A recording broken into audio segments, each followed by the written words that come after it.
The anniversary gift sat untouched on the table, its silver wrapping catching the light as the restaurant's sympathetic staff offered me another complimentary drink, their silent acknowledgement that being stood up on such a night deserved some small comfort. I checked my phone again.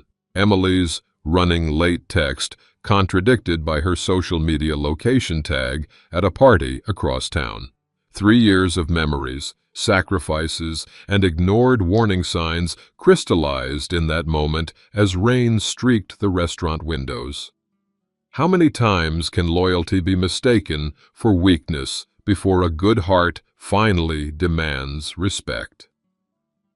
I paid the bill, leaving a generous tip for the waiter who'd maintained my dignity through forced smiles, and drove toward the address in my notifications. What I would discover there wouldn't just end a relationship. It would begin my journey toward understanding that walking away isn't giving up, but the first step toward finding what you deserve. If you've ever felt betrayed by someone you trusted completely, you'll understand what happened next. 3 years earlier, I'd been standing in line at Lakefront Coffee when a gust of Chicago wind blew the door open, sending a woman's sketches flying across the floor. As I helped her gather them up, I was struck by their vibrant energy, street scenes captured with bold strokes and unexpected colors. "These are amazing," I said, handing them back. "Thanks. I'm Emily," she replied, tucking a strand of dark hair behind her ear. Her smile had a mischievous quality that instantly captivated me. "Jake," I offered. "Mind if I buy you another coffee? This one's wearing most of yours." I gestured to the spill on the floor. That chance meeting became dinner that night, which became breakfast the next morning. Emily's spontaneity balanced my methodical nature perfectly. Where I planned, she improvised. Where I analyzed, she felt. My marketing career provided stability, while her freelance graphic design added creative chaos to my ordered world. My apartment reflected our differences. My organized shelves now held her colorful art books.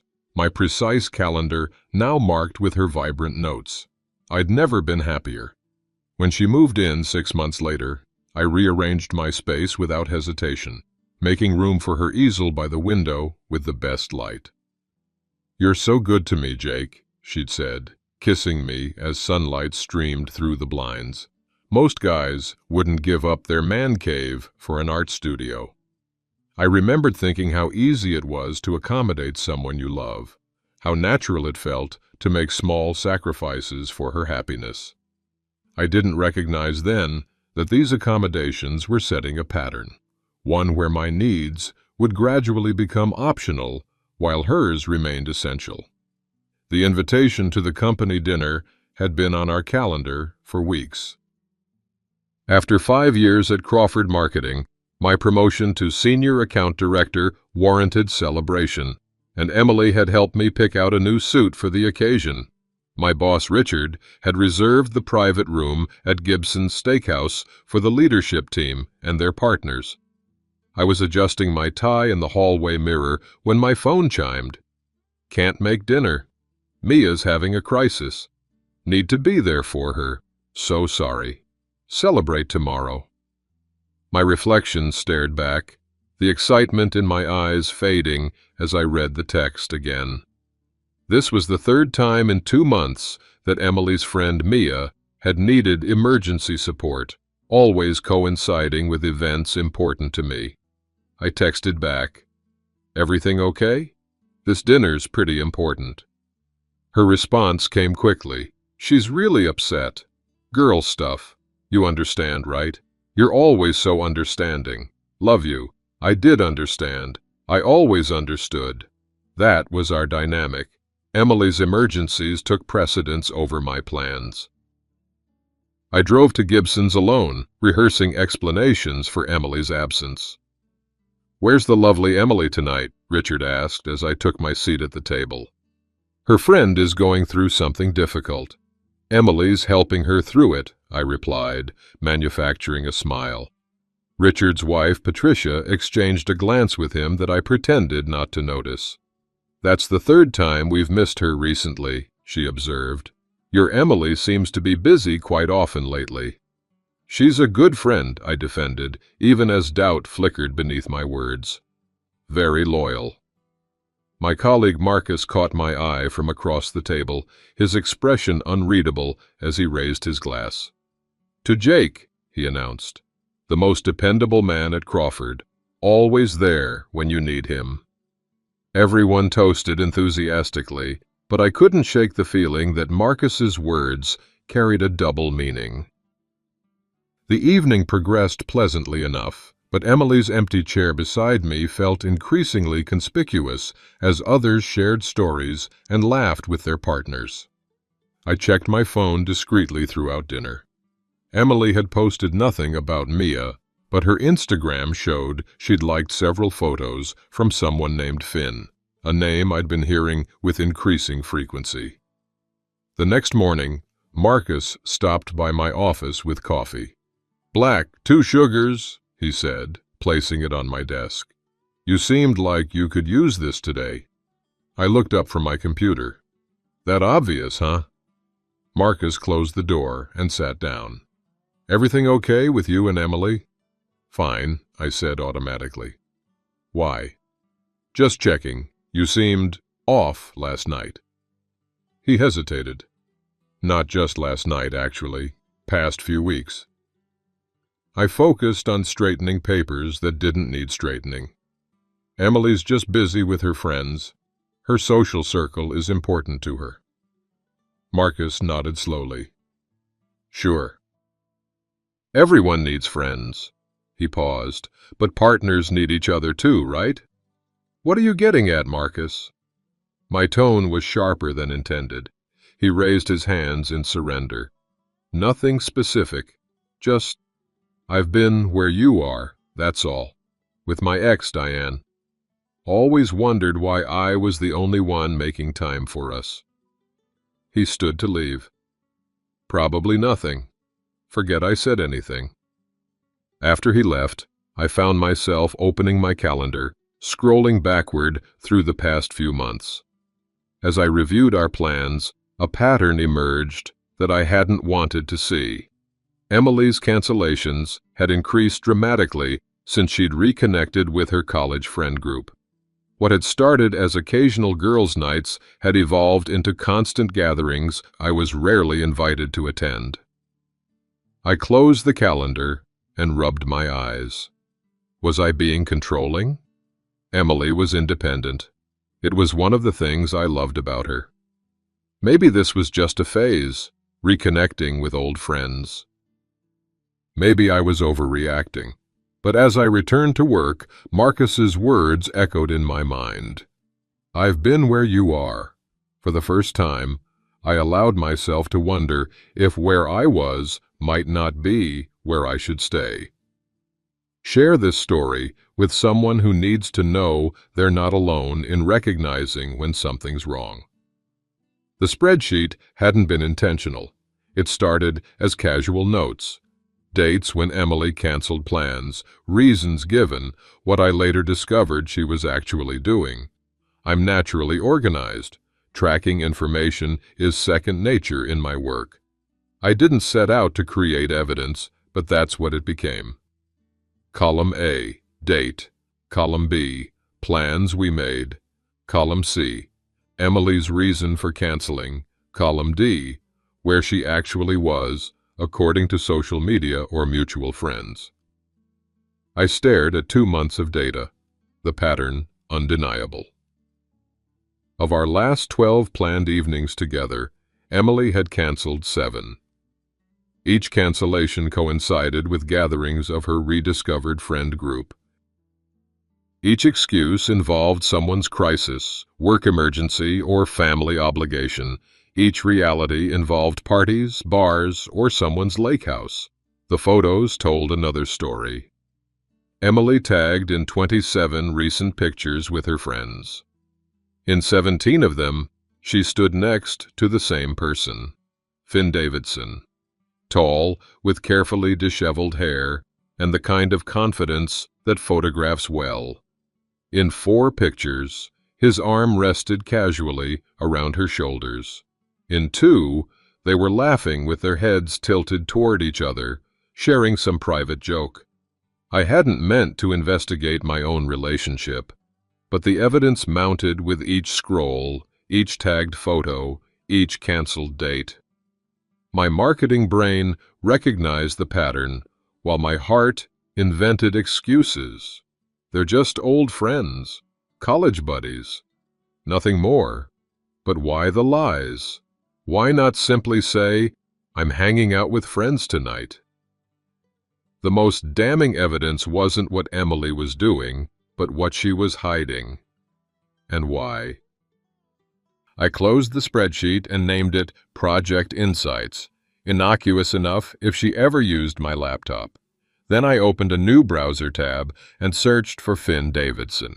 His social profile revealed little beyond his job at a graphic design studio downtown, the connection to Emily's profession immediately apparent. But his Instagram told a different story. Chicago nightlife, exclusive parties, expensive watches, and cars that seemed beyond a designer's salary. I had the uncomfortable feeling I was looking at more than just a potential rival for Emily's affections. Something about Finn and his lifestyle didn't add up, and I couldn't shake the sense that Emily was being drawn into something more complicated than social reconnection. "You got a minute?" Marcus asked, poking his head into my office doorway 3 days later. I nodded, closing my email. "What's up?" Marcus shut the door and sat down. "I've noticed something that might be nothing, but—" He hesitated. "I was at the aviary last night with clients. Saw Emily there." My stomach tightened. She was working late on a deadline. "Jake," Marcus said gently, "she was with a group. Seemed pretty celebratory, not work-related. There was a guy she seemed close with." The confirmation of my suspicions should have hurt more, but instead, I felt an odd relief. I wasn't imagining things. I wasn't crazy. "Tall guy, dark hair, expensive watch?" I asked. Marcus nodded. "You know about him?" "Finn Davidson, old college friend, apparently." "Ah." Marcus studied me. "Look, I wouldn't normally say anything, but after Diane—" He trailed off. "What happened with Diane?" I asked, realizing I'd never heard the full story. Marcus sighed. 3 years together. She started hanging with a new crowd. Started lying about where she was. I made excuses for her. Told myself I was being paranoid." He met my eyes. "Found out she'd been cheating for months. Everyone knew but me." The parallel wasn't lost on me. "How did you handle it?"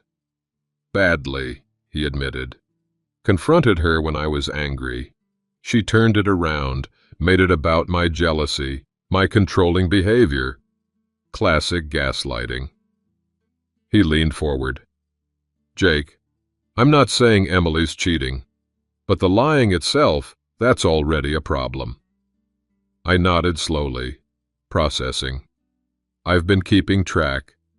The cancellations, the excuses, they don't match reality. That's exactly how it started with Diane. Marcus stood to leave. "Whatever you do, approach it calmly. Don't let her make this about you having a problem with her friends. This is about honesty."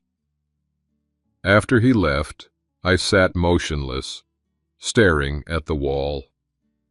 The validation that I wasn't overreacting brought both comfort and dread. The question was no longer whether there was a problem, but what I was going to do about it. That evening, I planned my approach carefully. No accusations, just open questions. Focus on patterns, not specific incidents. Make it about honesty, not control. Emily came home late, her cheeks flushed from the cold or something else. "Hey," I said from the couch, where I'd been pretending to watch TV. "Good day?" Exhausting, she sighed, dropping her bag. Client meetings back to back, then deadline revisions. I nodded, noting the lie without calling it out yet. Feel like talking for a bit? Something in my tone must have alerted her. She studied me before sitting down. Everything okay? Not really, I said evenly. I've been thinking about us lately, noticing some patterns. Her posture changed subtly, defensive. What patterns? You've canceled plans with me 7 times in the last 2 months, I said. Each time, there's been an emergency or work situation, but then I see photos of you out with friends. Her eyes narrowed. You're tracking my cancellations. Checking up on me online? That's not the point, Emily, I replied, keeping my voice steady. The point is the lying. If you want to spend time with your friends, just say so. I can't believe you're monitoring me, she deflected. This is exactly why I sometimes need space, Jake. You're suffocating me. I'm not monitoring you. I'm noticing inconsistencies in what you tell me versus what's actually happening. I paused. Who's Finn? The name landed like a stone between us. Emily's expression flashed with something, guilt, anger, before settling into indignation. Finn is a friend from college. I can't believe you're interrogating me about my friends. I'm not interrogating you.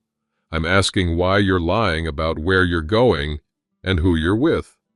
Because you're obviously jealous and controlling, she snapped, standing up. This is exactly why I don't tell you everything. You can't handle me having my own life.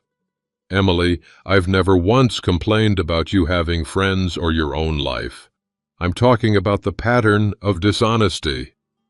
I don't have to justify my friendships to you, she said, grabbing her bag again.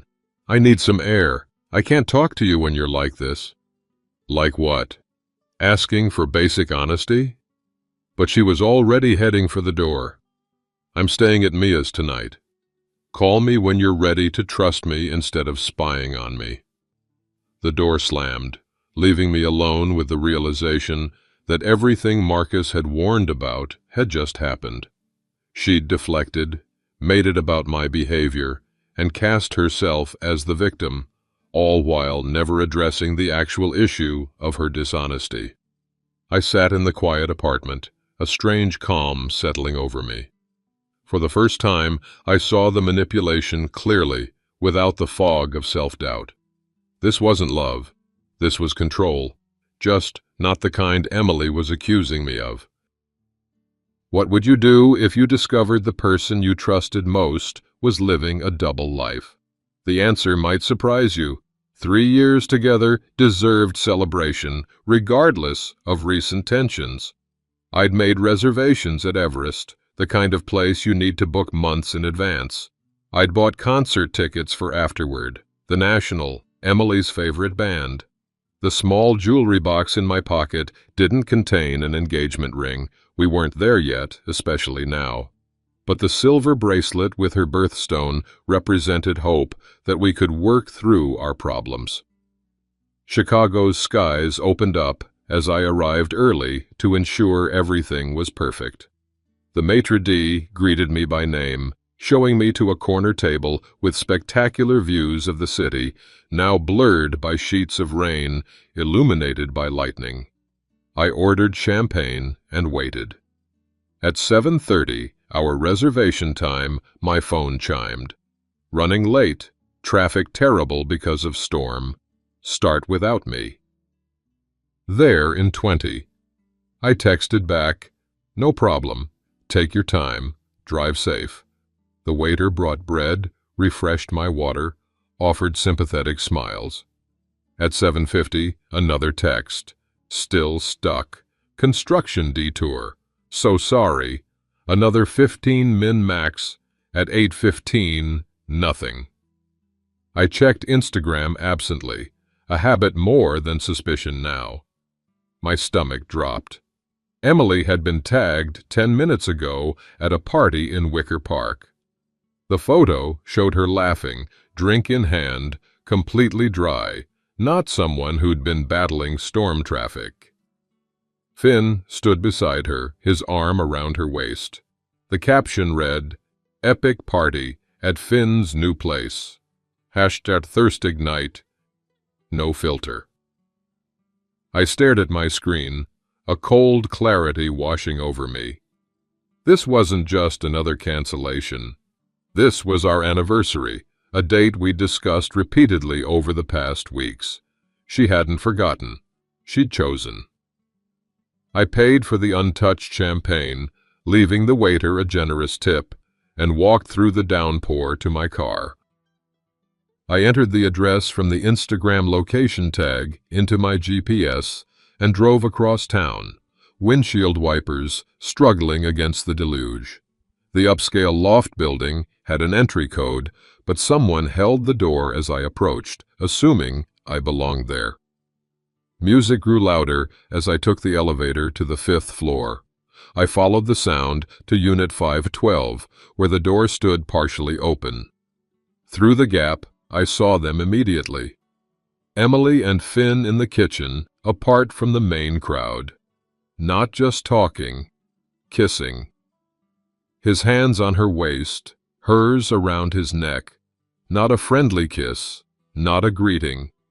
The kind of kiss that tells a story neither of them was interested in hiding, at least not here, among their friends. I pushed the door wider, stepping into the apartment. A few people noticed me, wet from the rain, still in my suit, but Emily and Finn remained oblivious until someone tapped Emily's shoulder, nodding in my direction. She turned, her expression transforming from irritation at the interruption to shock when she saw me. "Jake, what are you—" "Happy anniversary," I said, my voice surprisingly steady despite the roaring in my ears. The room quieted as people sensed drama unfolding. Finn kept his arm around Emily, his expression more annoyed than embarrassed. "Jake, I can explain," Emily started, stepping away from Finn, but not approaching me. "No need," I replied. "The situation seems clear enough." "You shouldn't be here," Finn interjected. "This is a private party." I ignored him, keeping my eyes on Emily. 3 years deserved better than lies, don't you think? "You're making a scene," she hissed, glancing around at the watching crowd. "I'm not the one who created this scene," I said quietly. "I just walked into it." I turned to leave, but Finn stepped forward. "Hey man, while you're here, maybe take the hint. She's obviously moved on. Stop checking her social media. Stop tracking her." Joker, it's pathetic. Several of his friends murmured agreement, emboldened by his confidence. I could have argued, could have shouted or made accusations. Instead, I simply reached into my pocket, placed the small gift box on the counter, and walked out. Behind me, someone laughed. Someone else said, "Poor guy." The door closed on their voices as I headed for the elevator, rain still dripping from my clothes onto the hallway floor. Outside, the storm had intensified, matching the turmoil inside me. But beneath the hurt and humiliation, something else was forming, a quiet, steady resolve. For the first time in months, I saw everything with perfect clarity. I drove aimlessly through Chicago's rain-slicked streets, windshield wipers keeping rhythmic time with my thoughts. The shock was wearing off, reality setting in. 3 years of my life had just imploded in a moment. Yet strangely, I felt more clear-headed than I had in months. Every excuse I'd made for Emily's behavior, every rationalization, every moment of self-doubt, all washed away by the undeniable image of her in Finn's arms while I stood waiting with champagne and a gift. I pulled over on Lakeshore Drive, parking where I could watch waves crash against the breakwater. The violence of the water matched something rising in me, not a desire to lash out, but a forceful need to reclaim my dignity. My phone began buzzing with texts from Emily. "Jake, I'm so sorry. It's not what it looked like. Please let me explain. Where are you? It just happened. It didn't mean anything. You're not being fair. Call me." Each message exposed another layer of manipulation. Nothing about genuine remorse or acknowledgement, just damage control and blame shifting. The final text cemented my resolve. This is exactly why I've been distant. Your jealousy and possessiveness give me no freedom. We need to talk about your issues. I laughed out loud in my car, a sharp sound that surprised me. After being cheated on during our anniversary, I was somehow the problem. The audacity was almost impressive. I turned off my phone and continued driving, memories flooding back with new clarity, the constant cancellations, the growing distance, the subtle ways she'd make me feel unreasonable for expecting basic consideration. I'd been so determined to be understanding, to be the good guy, that I'd allowed myself to be thoroughly manipulated. Rain drummed on the roof as realization settled. This betrayal, painful as it was, had freed me. The doubt that had plagued me was gone. The fog had lifted. I hadn't been crazy or controlling or paranoid. I'd been right all along, and now I had irrefutable proof. I gripped the steering wheel until my knuckles turned white, feeling something break and reform inside me. The hurt remained, but something stronger was emerging, a determination that this would never happen again. And I would never again doubt my own perceptions or allow someone to make me question my reality. "Never again," I said aloud to the empty car, my voice steady. The words felt like a vow. I turned toward home, knowing with certainty that whatever happened next, I would face it standing firmly in my truth. I returned to our apartment, my apartment technically, as my name alone was on the lease, and blocked Emily's number. The relief was immediate, her desperate texts no longer infiltrating my thoughts. Next, I deactivated my social media accounts temporarily. Whatever drama unfolded online, I didn't need to witness it. Methodically, I gathered Emily's essential items: medication, important documents, the portfolio she needed for client presentations, and packed them in a box that I left with the building doorman. I sent one final text before blocking her. "Your essentials are with Carlos downstairs.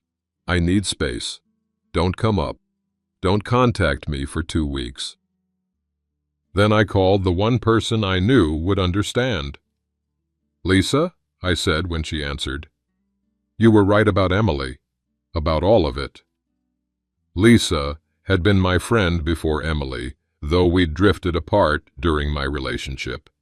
She'd expressed concerns about Emily's friend group months ago, concerns I'd dismissed as overprotectiveness. "Oh, Jake," she said, her voice warm with sympathy but free from judgment. "What happened?" I gave her the abbreviated version, ending with, "They're not just toxic socially. There's something off about the whole group, especially Finn. His lifestyle doesn't match his job." "I'm not surprised," Lisa replied. "My brother Michael, the detective, he's mentioned that crowd before. Nothing specific, but enough that I got the impression they're into something sketchy." This new information settled alongside my marketing instincts, which had been picking up inconsistencies in Finn's displayed wealth versus his likely income. "I need to document the harassment," I said, as my phone began ringing with calls from unknown numbers. Emily using friends' phones to circumvent my block. "They're already starting." "Be careful, Jake," Lisa warned. "If they're into something illegal and feel threatened, this could escalate." "I know," I replied, a plan already forming. "But if they push me, I want to be prepared." After we hung up, I created a new document titled Harassment Log, noting the times, numbers, and any voicemails left. Then I set up a separate folder labeled observations, where I could track any concerning patterns about Finn and his friends. I wasn't planning revenge. I wasn't that person. But I also wasn't going to be a victim if their harassment continued. My analytical nature, once devoted to marketing strategies, now turned toward understanding exactly what I'd been peripherally involved with through Emily. As I organized these documents, a text came through from an unblocked number. Marcus checking on me. I replied honestly. Found Emily kissing Finn at a party while I waited at our anniversary dinner. It's over. Might need a friend. His response was immediate. Coming over. Bringing bourbon. You're not alone in this. For the first time since leaving the party, I felt a wave of emotion break through my calculated calm. I wasn't alone. And while one relationship had ended, others, healthier ones, were already strengthening in its wake. Sometimes the quiet ones have the most powerful responses when pushed too far. 2 days after the anniversary disaster, the harassment intensified. My car's tires were slashed outside my office. Notes appeared under my windshield wiper. Back off. Mind your business. As if I had been the one to invade their lives rather than the other way around. Something about their reaction seemed disproportionate to a simple breakup. Emily had moved on, gotten what she wanted. Freedom to be with Finn openly. Why the continued hostility? My father had been a detective with Chicago PD before cancer took him 5 years ago. Growing up, I'd absorbed his methodical approach to problem solving, his attention to detail, his patience. Observation is a skill, he'd say. Most people look, but they don't see. Now I began to truly see. I retrieved my camera equipment from storage. Photography had been a serious hobby before work, and relationship demands left little time for it. The telephoto lens would be particularly useful. I established a routine. After work, I'd drive to locations where Emily's social media had shown the group gathering. I'd park at a distance, documenting who came and went, what they carried, which vehicles they drove. I wasn't following Emily. I was observing patterns at specific locations. Within a week, I'd identified 3 main gathering spots: Finn's loft, a warehouse in an industrial area west of the city, and a private club in River North that seemed to operate after hours. The warehouse particularly interested me. Luxury cars would arrive empty and leave loaded with unmarked boxes. The club featured a rotating cast of characters, including several I recognized as minor local celebrities, and at least 2 people I was certain were city officials. I created maps, timelines, and relationship charts. Each photo, each observation, added to an increasingly complex picture. This wasn't just a social group. It was an operation of some kind. The most revealing discovery came when I photographed a pre-dawn meeting outside the warehouse. Finn handed over a duffel bag to a man with distinctive tattoos, whom I later identified through research as a known associate of a gambling network. Money for product, or product for money. Either way, it wasn't graphic design work they were exchanging. My apartment wall became command central, photos and notes connected with colored string like something from a police procedural. Except this wasn't fiction. And I wasn't playing detective. I was protecting myself by understanding exactly who was threatening me. When Emily's friends vandalized my car, they'd crossed a line from emotional harassment to property damage. They'd made it clear they saw me as a threat. I needed to understand why, and more importantly, what they might do next. What started as self-protection was revealing something much larger. The question wasn't just what Emily had been hiding from me, but what she and her friends were hiding from everyone. "This is thorough," Lisa said, standing in my living room a week later, staring at my evidence wall. "Reminds me of Michael's case boards." "Speaking of Michael," I replied, Is that offer to talk to him still open? This has gone beyond relationship drama. Lisa nodded, studying a photograph of the warehouse exchange. He mentioned that address before. I'll call him. Detective Michael Montgomery arrived that evening after his shift, still in his rumpled suit, looking exactly as I'd expect Lisa's older brother to look, same observant eyes, same direct manner. "You've got quite the setup here," he said, examining my documentation. "Lisa said your ex's friends were harassing you, but this is more than that." "I think so too," I agreed. "It started with slashed tires and threatening notes, but I'm seeing patterns that suggest organized illegal activity." Michael studied the photos methodically. "Street racing, for sure," he noted, pointing to images of modified cars. "Gambling, probably, and this exchange here, that's not office supplies." "Drugs?" I asked. "Most likely." "Mid-level distribution based on the quantities." He turned to me. "You realize you've stumbled into an ongoing investigation. We've had our eye on several of these players for months." My stomach tightened. "Am I interfering with police work?" Michael shook his head. "Actually, you've documented connections we suspected but couldn't prove." He pointed to a photo of Finn with the tattooed man. "That's Randy Diaz, known associate of the Esparza network. This photo places him directly with Davidson, which we didn't have before." "So what happens now?" I asked. "Officially, I tell you to stop investigating and let us handle it." Michael held up a hand when I started to protest. "Unofficially, you've got access and angles we don't. But you need to be careful, follow proper protocols, and understand the legal boundaries."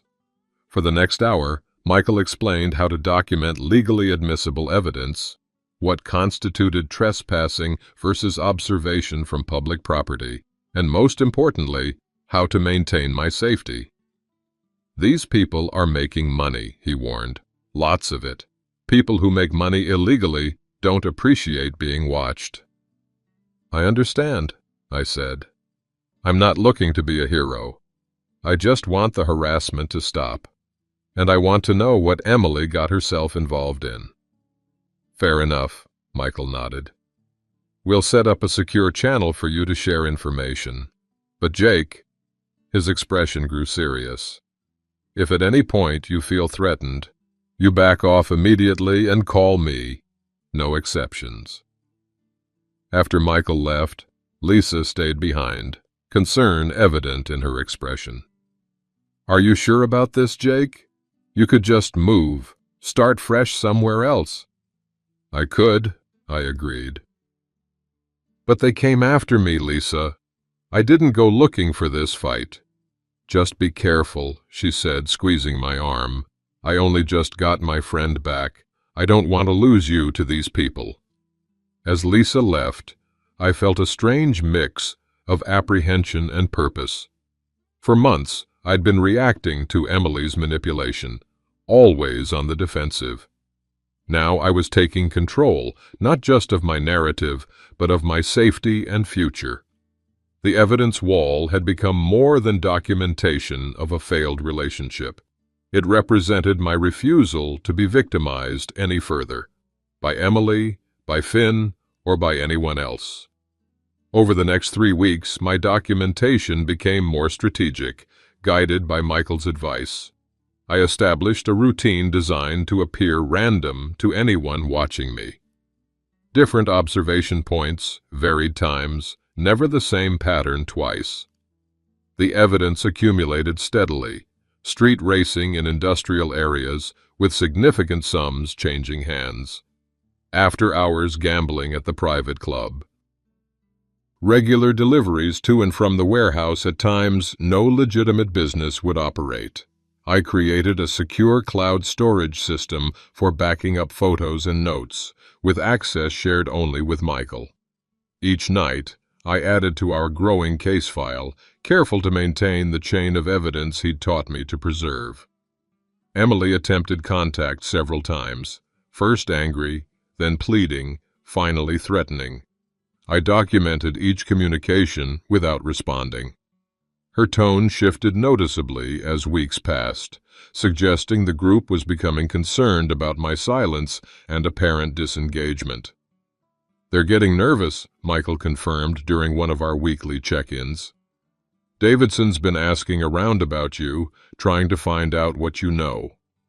"How would you like to proceed?" I asked, falling naturally into the procedural language we'd established. "We're almost there," Michael replied. "The task force needs one more solid connection between the gambling operation and the drug distribution.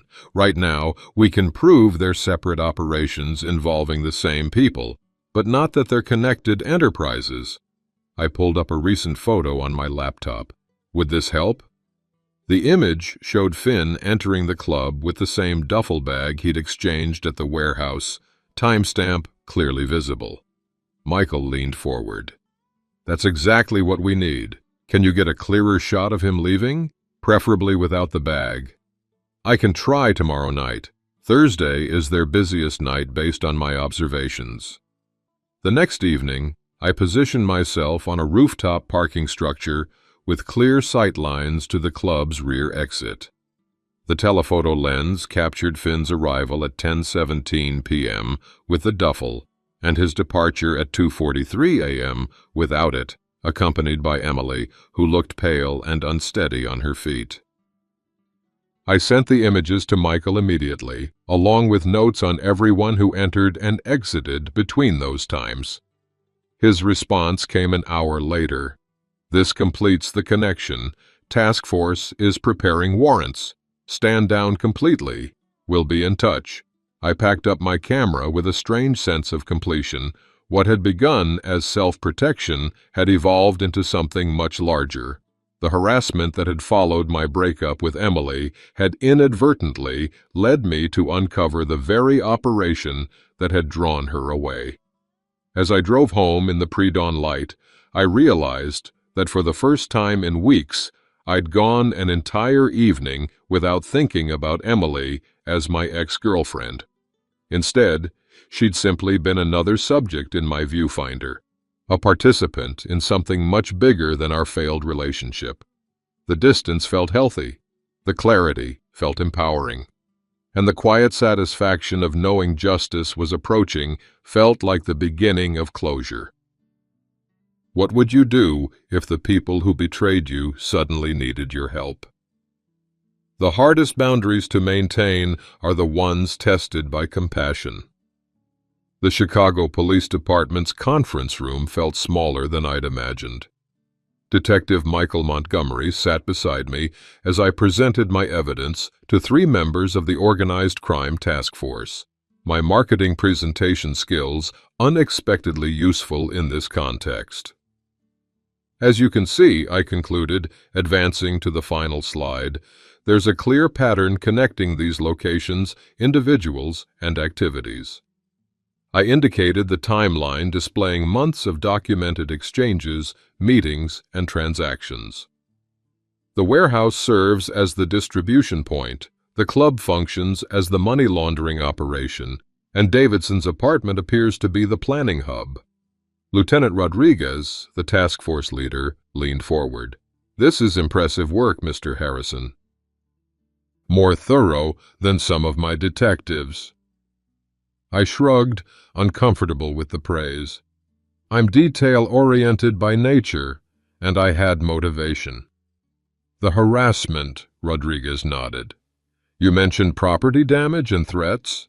"Yes," I confirmed, opening a separate folder.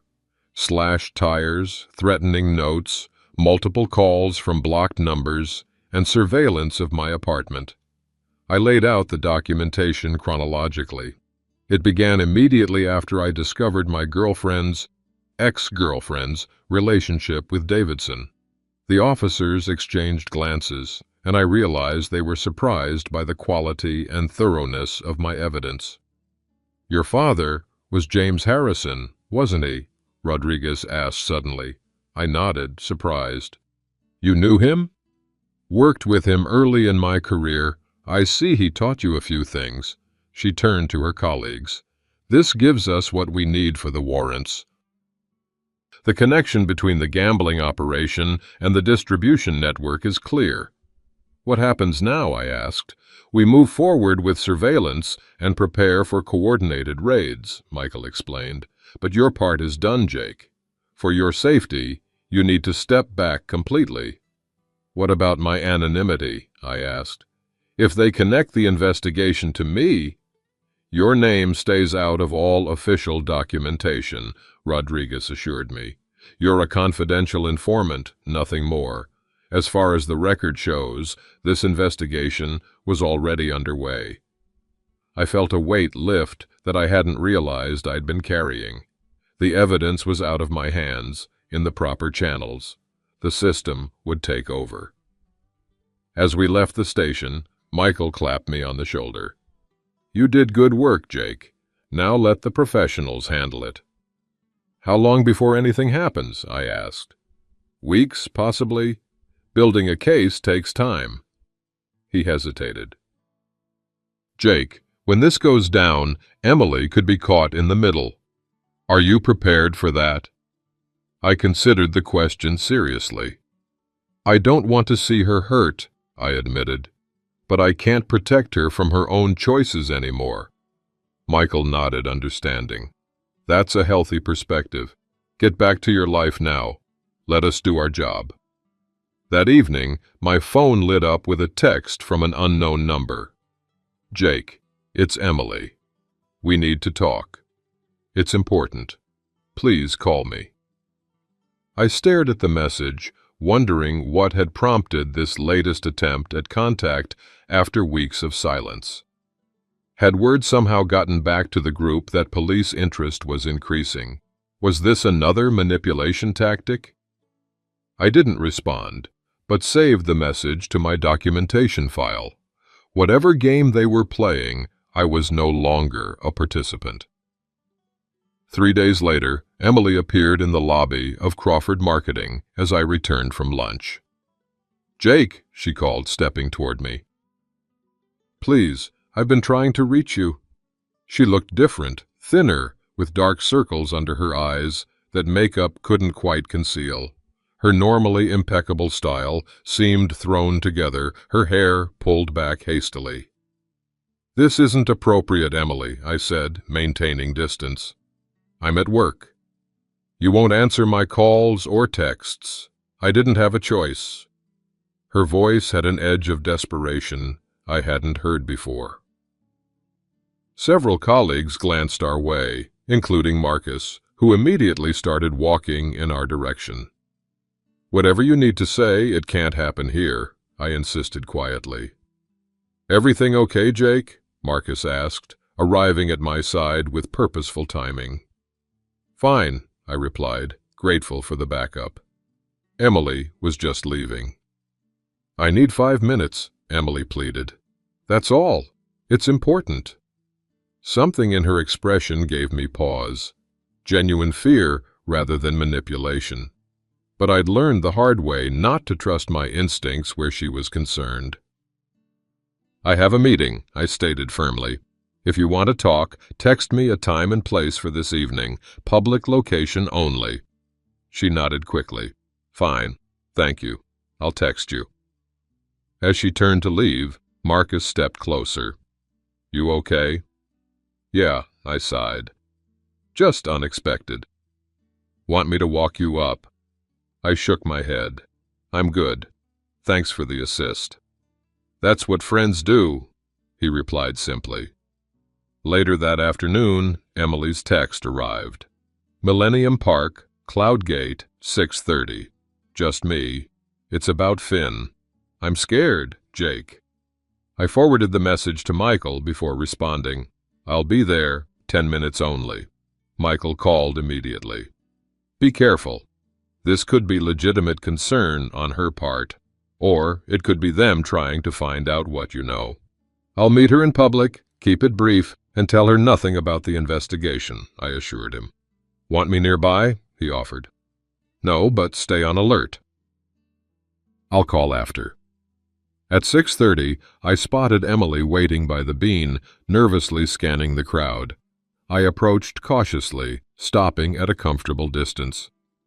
"Thank you for coming," she said, visibly relieved. "What's this about, Emily?" She glanced around before speaking. "Something's wrong with Finn.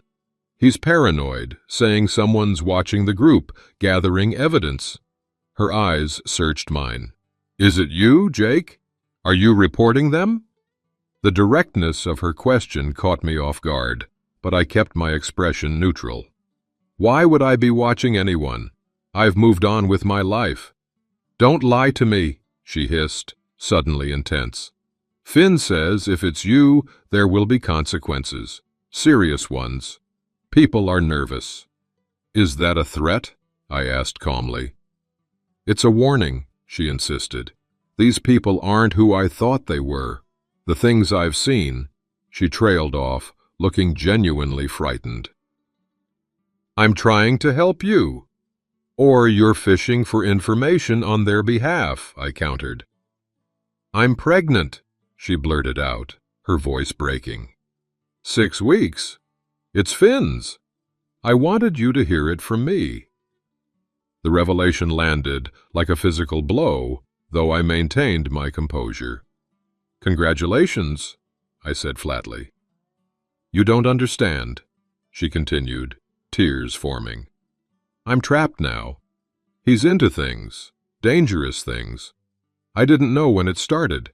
I thought it was just parties, connections, excitement. And now? Now I know better," she whispered, "and I can't get out." I studied her, trying to separate truth from manipulation. The pregnancy could be real. The timing aligned with our breakup. The fear seemed genuine. But I'd been fooled before. "What exactly do you want from me, Emily?" "I don't know," she admitted. "Maybe just to warn you. Maybe—" She hesitated. "Maybe to know if there's a way out." Before I could respond, I noticed Lisa approaching across the plaza. She'd obviously been watching from a distance, concern evident on her face. "Everything okay here?" she asked, stopping beside me. Emily's expression hardened at Lisa's appearance. "Of course you'd have her spying for you." "No one's spying," Lisa replied evenly. "Just looking out for a friend." Emily looked between us, understanding dawning. "You're together now, aren't you? That didn't take long." "We're friends," I stated firmly. "And my personal life isn't your concern anymore, Emily." "Time's up," I added, checking my watch. "Whatever choices you've made, whatever situation you're in, it's yours to handle now." "Jake, please," she pleaded as I turned to leave. I paused, offering the only honest advice I could. If you're really scared, if you're really pregnant, go to the police. Make better choices than you have been. As Lisa and I walked away, Emily called after us. "They'll come after you, Jake. They know it's you." Lisa squeezed my arm. "You okay?" "Yeah," I replied, surprised to find it was true. Despite the pregnancy revelation, despite the threats, I felt oddly calm. "Let's get out of here." As we left the park, I texted Michael. Meeting over. New development. Emily claims pregnancy. Also delivered clear threat. Call me. The next morning, I discovered my apartment door ajar when I returned from my run. Nothing appeared to be missing, but the invasion was clear. Someone had been there, looking through my things. More disturbing was what they'd left behind, a single playing card on my kitchen counter. The King of Spades with a crude X drawn across the face in red marker. I photographed it without touching it, then called Michael. "They're escalating," he confirmed after arriving to examine the scene. "This is a direct threat." The King of Spades is traditionally the death card. "Subtle," I remarked dryly, masking my unease. "We need to move you somewhere safe until this is over," Michael insisted. The task force is expediting the warrants based on the escalation, but it could still be days before we move. I shook my head. If I disappear, they'll know for certain I'm working with you. Better to maintain normal patterns while increasing security. After Michael left to process the break-in evidence, I made a decision.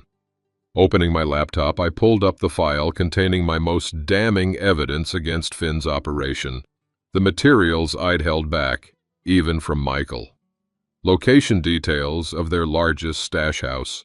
Names of their political connections. Financial records I'd managed to photograph showing money movement between their legitimate business fronts and offshore accounts. I compiled everything into an encrypted file and sent it to Michael with a simple message. Additional evidence I've been withholding as insurance.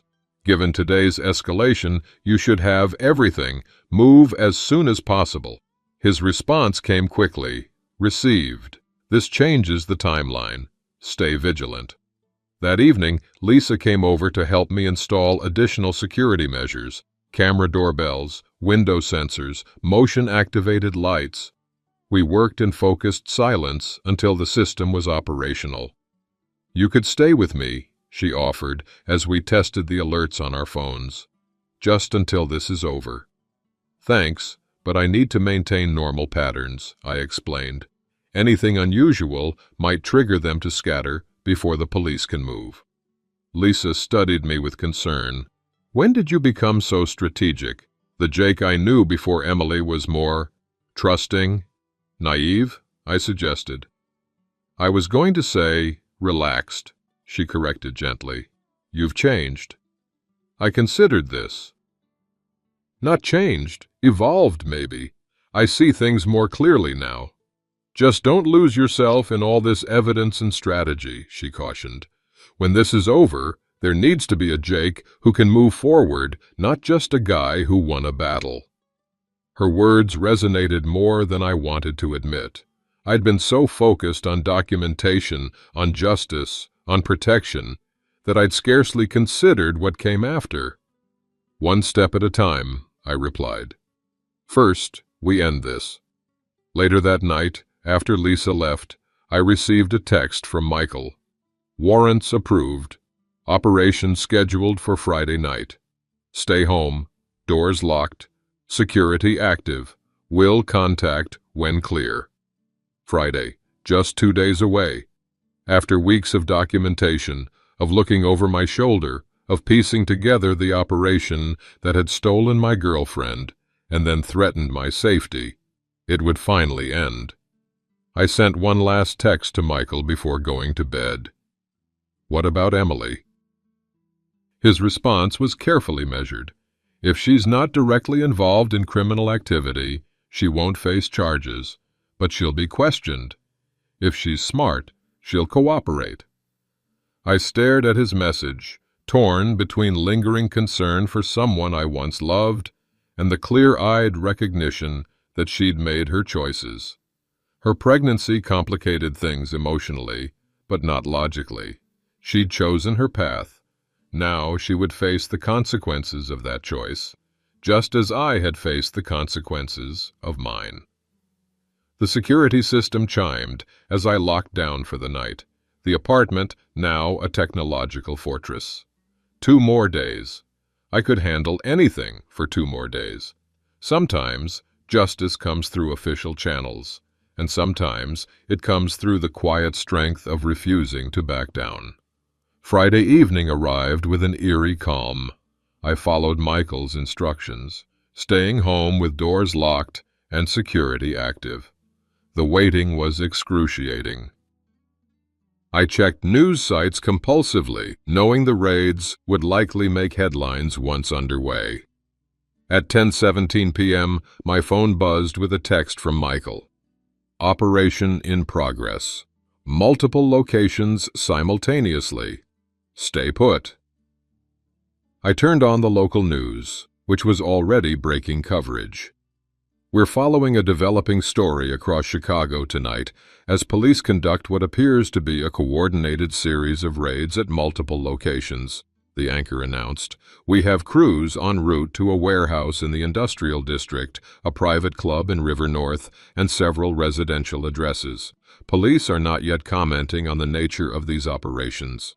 Live helicopter footage showed police vehicles surrounding the warehouse, tactical teams in position.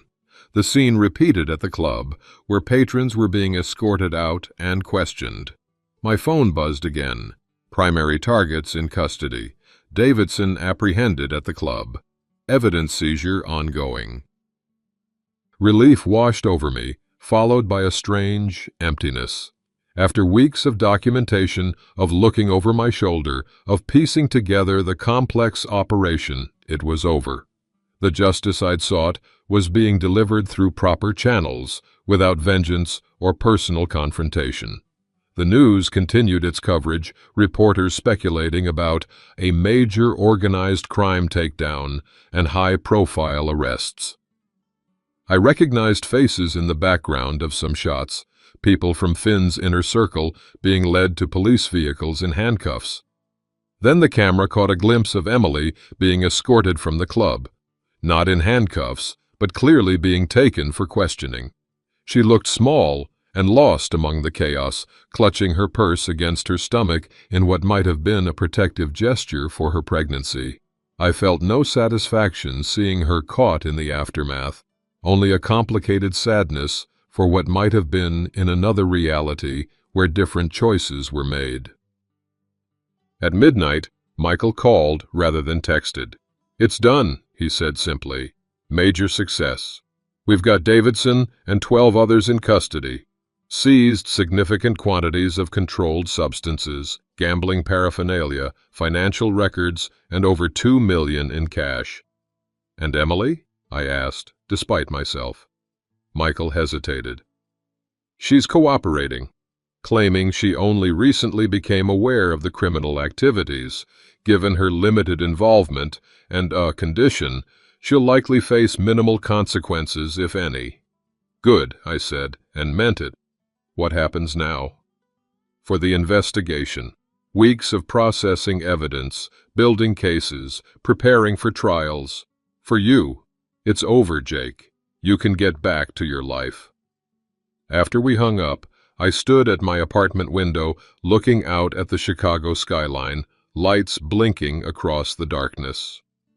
For months, my life had revolved around Emily, then around documenting the group's activities, then around protecting myself from their threats. Now suddenly, those driving forces were gone. "Back to my life," I repeated to myself. But what exactly did that mean now?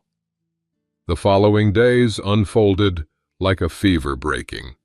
News coverage revealed the full scope of what the police were calling the Lakeshore Operation, a network involving illegal street racing, gambling, drug distribution, and money laundering that had operated across Chicago for nearly 2 years. Finn Davidson featured prominently in the coverage, identified as a key organizer who had used his legitimate graphic design business as a front. His carefully cultivated image as a successful young entrepreneur crumbled as financial records revealed most of his wealth came from illegal activities. I followed the developments with detached interest, like watching the final episodes of a show I'd stopped caring about but wanted to see through to conclusion. The most surprising revelation came 3 days after the raids, when Michael sent me a news link with a brief message. "Thought you should see this. Your documentation helped more than you know." The article detailed how several of Finn's associates had turned on each other immediately after arrest, offering information in exchange for leniency. The group's unified front had collapsed spectacularly under pressure, with longtime friends suddenly revealing damning evidence against each other. Most notably, Finn had apparently attempted to place all blame on his subordinates while planning to flee the country. Passport and flight details found in his apartment indicated he'd been planning his escape for weeks, with no provision for Emily despite her pregnancy. This final betrayal seemed to have broken something in Emily. According to the article, an unnamed female associate of Davidson had provided authorities with access to additional financial records and communication details that significantly strengthened the case. I didn't need Michael's confirmation to know the unnamed female associate was Emily. She had finally seen Finn clearly, just as I had eventually seen her. Later that week, Marcus and I were having lunch when he nodded toward the restaurant television showing footage of Finn being led into court. "Heard anything from Emily?" he asked carefully. "No," I replied truthfully, "and I don't expect to." "Lisa mentioned Emily's pregnant," he said. "That's rough." "It is," I agreed, "but not my concern anymore." Marcus studied me. "You're different these days. Calmer, more, I don't know, centered." I considered this. I lost myself for a while in that relationship, doubted my own perceptions. Won't happen again. "Good," he nodded approvingly. For what it's worth, I think the new Jake is an upgrade. As we finished lunch, my phone buzzed with a text from an unknown number. "It's Emily. I'm sorry for everything. Truly. I'm cooperating with the authorities. Finn was planning to leave without me, without us. I was so blind. You deserved better." I stared at the message, feeling neither vindication nor anger, just a quiet acknowledgement of a chapter closing. After a moment's consideration, I typed a simple reply. "I hope you and your baby find peace, Emily." Then I blocked the number and put my phone away. Some conversations didn't need to continue.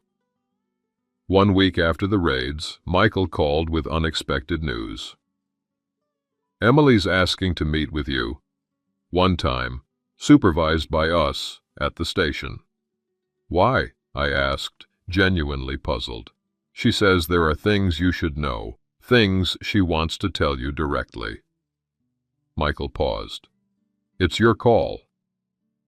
"You have no obligation to meet her." I considered declining immediately, but curiosity won out. "When?" "Tomorrow morning, if you're willing."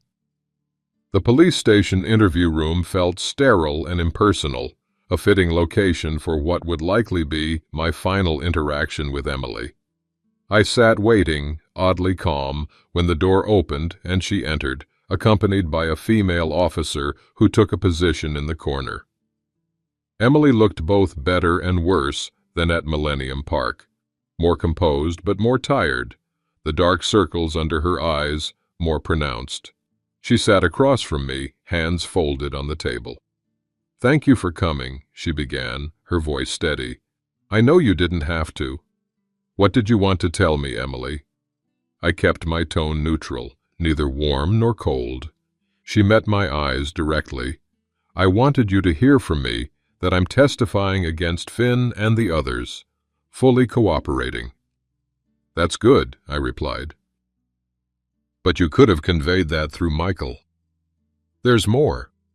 She took a deep breath. "I wanted to apologize properly, not just for the cheating, but for everything that came after, the lying, the gaslighting, letting them harass you." She shook her head. "I convinced myself you were overreacting, that it wasn't that serious, that you were just jealous." "And now?" I prompted when she paused. "Now I know you saw everything clearly. You tried to talk to me about it rationally, and I twisted it all around on you." Her voice cracked slightly. "You were right about them from the beginning, about Finn. I just couldn't or wouldn't see it." I nodded, acknowledging her words without offering absolution. "Why are you telling me this now?" "Because you deserve to hear it," she replied simply. "And because—" she hesitated. "Because I need to say it out loud as part of accepting what I did, who I became." We sat in silence for a moment before she continued. "I'm moving back to Minneapolis after all this is settled. My parents are there. They'll help with the baby." She touched her stomach briefly. I'm keeping it, despite everything. I think that's good, I said, and meant it. What about you? She asked. What will you do now? The question caught me off guard. It seemed strange to discuss my future with someone who was now firmly part of my past. I've accepted a position with a marketing firm in Seattle, I said, sharing news I'd only finalized days earlier. Fresh start. With Lisa? She asked, a trace of the old Emily breaking through. That's not really your concern, I replied evenly. Emily nodded, accepting the boundary. Fair enough. She hesitated again. There's one more thing. The police found evidence that Finn was behind the harassment, the slashed tires, the break-in, the threats. He was convinced you were building a case against him. I was, I acknowledged without elaboration. A ghost of a smile touched her lips. Yes, you were. She looked down at her hands. I underestimated you. We all did.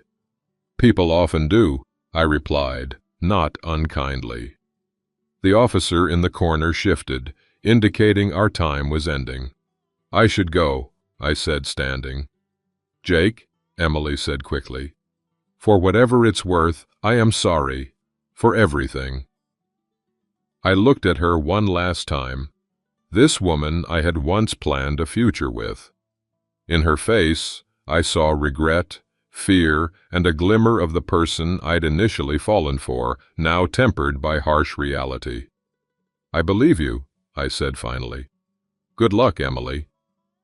As I walked out of the station into the bright Chicago morning, I felt no triumph, no vindication, just the quiet certainty that one chapter of my life had definitively closed, making space for whatever came next.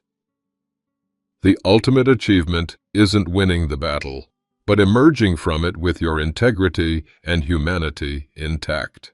2 weeks after my final meeting with Emily, I stood in my half-packed apartment, sorting possessions into categories.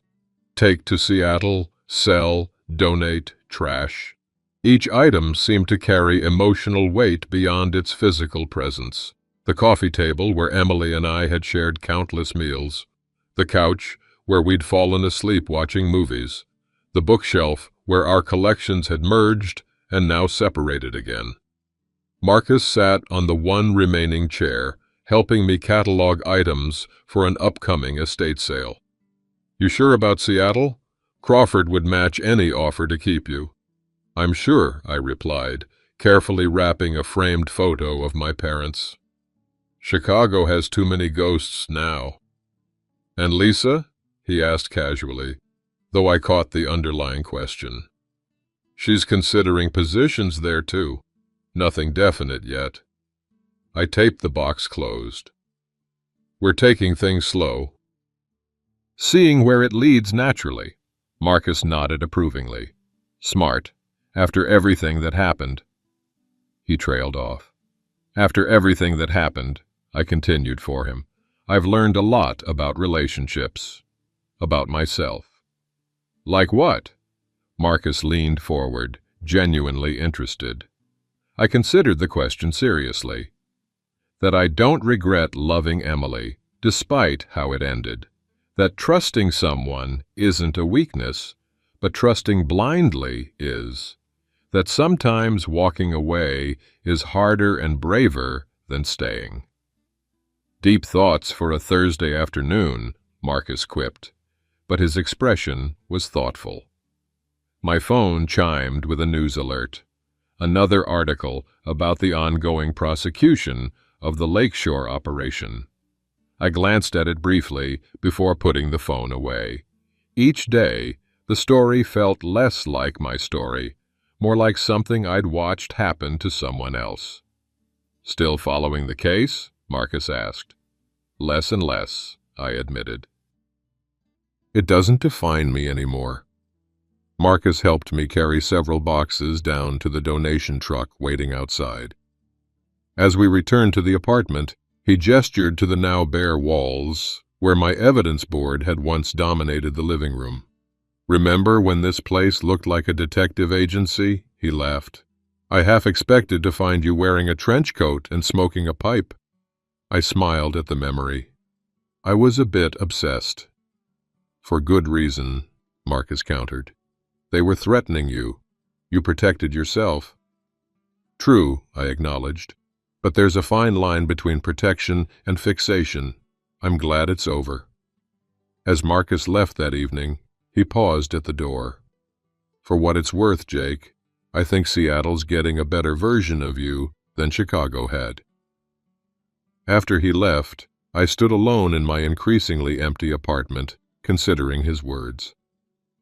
The past months had changed me. The betrayal, the investigation, the resolution. I'd discovered strengths I hadn't known I possessed and shed illusions I hadn't realized I carried. The apartment felt lighter with each box removed, and so did I. The weight of surveillance.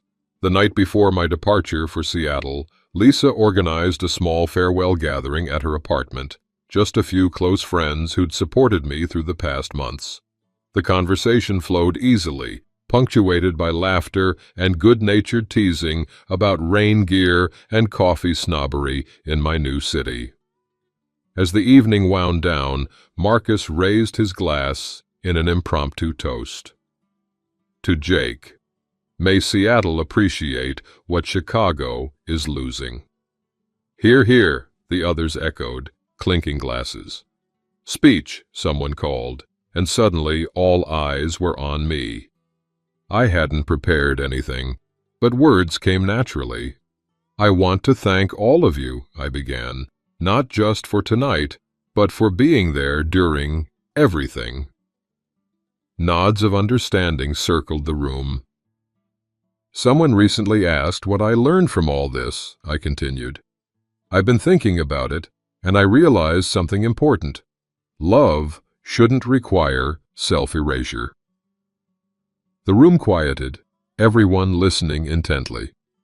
With Emily, I gradually made myself smaller, doubting my perceptions, excusing inexcusable behavior, blaming myself for expecting basic honesty. I took a breath. I thought that's what love meant, accommodation at any cost. I was wrong. Lisa caught my eye across the room, her expression thoughtful. Real love, whether romantic, friendship, or family, should make us more ourselves, not less. It should add to our lives, not diminish them. I raised my glass. So my toast is to all of you who helped me remember who I am when I'd started to forget. After the toast, as conversations resumed around us, Marcus pulled me aside. That thing you said about love not requiring self-erasure, that hit home. How so? I asked. Been having some issues with Diane lately, he admitted, naming his current girlfriend. Lot of the same patterns you described, feeling like I can't quite be myself. What are you going to do about it? I asked, though I suspected I knew. Have an honest conversation, he replied firmly. Set some boundaries. See if we can fix it, or if it's time to move on. He shook his head, smiling ruefully. Never thought I'd be taking relationship advice from you, Harrison.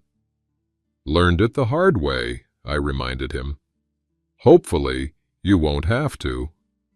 Later, as guests departed, Lisa and I cleaned up in comfortable silence. Finally, she spoke. Did you mean what you said about love making us more ourselves? Every word, I confirmed. Why? She smiled, a warm, genuine expression that reached her eyes. Because that's how I've felt these past few months. More myself, not less. Even with everything else going on. I realized she was talking about us, the gradual shift from friendship to something more, built on mutual respect and genuine interest rather than need or escape. I felt that too, I admitted. It's different. Different good? She asked, a hint of vulnerability in her voice. I reached for her hand, intertwining our fingers. different perfect. 6 months after leaving Chicago, I stood at the window of my Seattle apartment, watching rain trace patterns down the glass. The city had welcomed me with its moody skies and earnest coffee culture, its tech-focused marketing community receptive to my Chicago portfolio and experience. Lisa had joined me 3 months ago, securing a position with a nonprofit that perfectly matched her skills and interests. Our relationship had developed naturally, without pressure or expectation, a refreshing contrast to previous experiences. "Mail's here," Lisa called, entering with a stack of envelopes, including something from Chicago. She handed me a plain white envelope with no return address. Inside was a newspaper clipping, a small article announcing that Emily Chen had given birth to a healthy baby boy. A brief note accompanied it in unfamiliar handwriting. "Jake, thought you might want to know Emily is doing well. She's in a recovery program, staying with her parents and focusing on her son. The baby is healthy. She's testifying next month in the final cases. Thought you'd want to know she's finding her way. Detective M. Montgomery." I set the clipping aside, feeling a complex mix of emotions. Relief that Emily and her child were okay, gratitude that Michael had thought to update me, but mostly a sense of distance, as if reading about characters from a book I'd finished months ago. "Everything okay?" Lisa asked, noting my expression. "Yes," I replied honestly. "Just news about Emily. She had her baby. Seems to be doing better." Lisa nodded, understanding without jealousy. "That's good to hear." We moved to the balcony despite the light rain, a ritual we'd developed since moving to Seattle. The city spread below us, Puget Sound visible in the distance when the clouds permitted. "Any regrets?" Lisa asked, leaning against the railing beside me. "About leaving Chicago?" I clarified. "About any of it," she elaborated. "The whole Emily situation, the investigation, starting over here." I considered the question seriously. "No," I said finally. "I regret that people got hurt. Emily, her baby, even Finn in his way. I regret not seeing the warning signs earlier. But I don't regret how I handled it once I knew the truth, and I definitely don't regret where it led me." I glanced at her. This woman who had been friend, then supporter, now partner. Sometimes walking away is the beginning, not the end. She smiled, understanding the double meaning. Walking away from Chicago had been the beginning of Seattle. Walking away from Emily had been the beginning of us. The rain intensified, driving us back inside. As we closed the balcony door, my phone chimed with a message from Marcus. "Took your advice about Diane. Tough conversations, but better now. Some relationships are worth fighting for. The right ones. Thanks, man."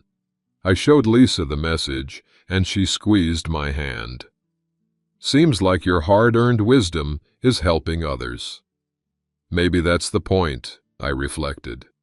Maybe the scars we carry become maps others can follow to avoid the same pitfalls. Later that evening, as Seattle's early darkness settled around our apartment, I found myself thinking about the long journey from that rainy anniversary night to this new life. The betrayal had been painful, the aftermath complicated, but standing on the other side, I could see how necessary it had been. The experience hadn't hardened me, as I'd once feared. Instead, it had clarified what mattered: truth, mutual respect, healthy boundaries. It had taught me that walking away from toxicity isn't weakness, but strength, that loyalty is meaningless without reciprocity, that love should enhance rather than diminish. Most importantly, it had shown me that even the deepest wounds eventually heal, leaving behind not just scars, but wisdom. if we're brave enough to learn the lessons they offer. True strength isn't measured by how long you endure mistreatment, but by your courage to declare your worth non-negotiable. Jake's journey from betrayal to self-reclamation reminds us that walking away from toxic relationships requires more courage than staying, and that this difficult choice often leads to unexpected growth and happiness. When we mistake loyalty for self-erasure, we don't just lose others, we lose ourselves.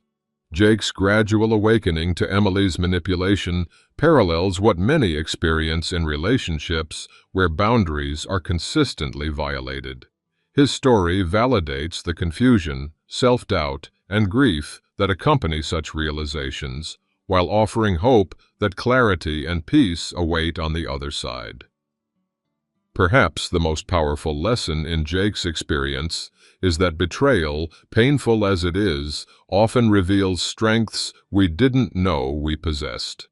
His methodical documentation not only protected him from further harm, but ultimately led to justice through proper channels, demonstrating that responding to wrongdoing with integrity rather than vengeance preserves our character even in difficult circumstances. The courage to establish boundaries isn't selfishness, but self-respect. When Jake finally refused to accept Emily's manipulation and lies, he wasn't abandoning commitment. He was honoring his own dignity. And this distinction matters deeply, especially when loyalty is weaponized to maintain unhealthy dynamics. If you recognize elements of Jake's story in your own life, the gradual erosion of boundaries, the questioning of your perceptions, the justification of increasingly problematic behavior, consider whether you're practicing love or enabling harm. Remember that healthy relationships add to our sense of self rather than diminishing it, and that sometimes the bravest step forward requires walking away. What relationship patterns in your life might benefit from the kind of clear-eyed evaluation Jake eventually applied to his situation with Emily? The answer might be the beginning of your own journey toward authentic connection and self-respect.